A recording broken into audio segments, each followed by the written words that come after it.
విశ్వాసంలో శునకానికి మించిన జంతువు మరొకటి లేదనడానికి మరో ఉదాహరణే ఈ ఘటన. కరీంనగర్ జిల్లా మానకొండూరు మండలం వేగురుపల్లి గ్రామానికి చెందిన పున్నం మల్లయ్య 6 ఏళ్ల క్రితం తన ఇంటి వెనకాల సరిగ్గా కళ్ళు కూడా తెరవని ఓ బుజ్జి కుక్క పిల్లను చూశాడు. అయితే చుట్టుపక్కల ఎక్కడ దాని తల్లి, దాంతో పాటు పుట్టిన ఇతర కుక్క పిల్లల జాడ కానరాలేదు. తల్లి లేని ఆ చిన్ని కుక్క పిల్లల మీద జాలితో దానిని తన ఇంటికి తీసుకొచ్చి దానికి రోజు పాలు, ఆహారం ఇచ్చేవాడు మల్లయ్య. చూస్తుండగానే 5 ఏళ్లు గడిచిపోయాయి. ఈ సమయంలో అది పెరిగి పెద్దదైంది. మల్లయ్య ఎక్కడికి వెళ్ళినా అది నీడలా వెంట వచ్చేది. దీంతో యజమాని కుటుంబంతో దాని బాండింగ్ కూడా పెరుగుతూ వచ్చింది. ఎప్పుడైనా మల్లయ్య కుటుంబం పొరుగురు వెళ్లాల్సి వస్తే దాని ఆలనా పాలన చూసే బాధ్యతను పక్కింటి వారికి అప్పగించి వెళ్లేవారు. మళ్లీ వాళ్లు తిరిగి ఇంటికి చేరే వరకు అది దిగులుగా ఎదురు చూస్తూ కూర్చునేది. కుటుంబ సభ్యులు పొలం పనుల కోసం వెళ్తే ఇంటికి ఎవరూ రాకుండా కాపలా కాస్తుండేది. ఇలా ఆ శునకం మల్లయ్య కుటుంబంలో ఒక సభ్యురాలుగా మారింది.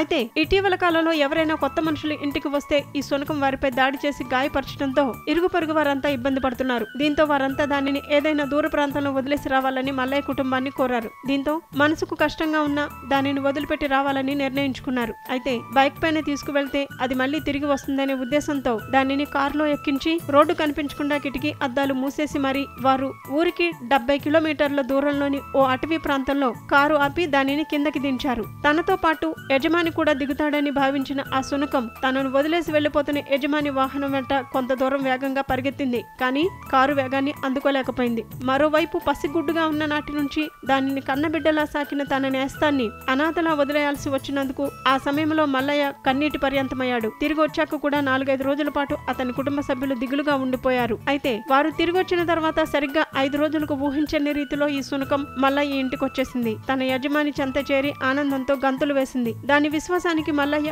అతని కుటుంబ సభ్యులు మురిసిపోగా ఇరుగు పొరుగు వారు సైతం ఆశ్చర్యానికి లోనయ్యారు. యజమాని కుటుంబంపై ప్రేమతో ఆ శునకం ఇల్లు చేరిందని కొందరు అంటుంటే మరికొందరు మాత్రం శునకాలకు మనుషుల కంటే ఎక్కువ జ్ఞాపక శక్తి ఉంటుందని, దానివల్లే అది మళ్లీ రాగలిగిందని అంటున్నారు. ఏది ఏమైనా ప్రేమతో సాకిన ఆ శునకం తిరిగి తమ ఇంటికి చేరటం సంతోషంగా ఉందని దాని యజమాని సంతోషం వ్యక్తం చేశారు.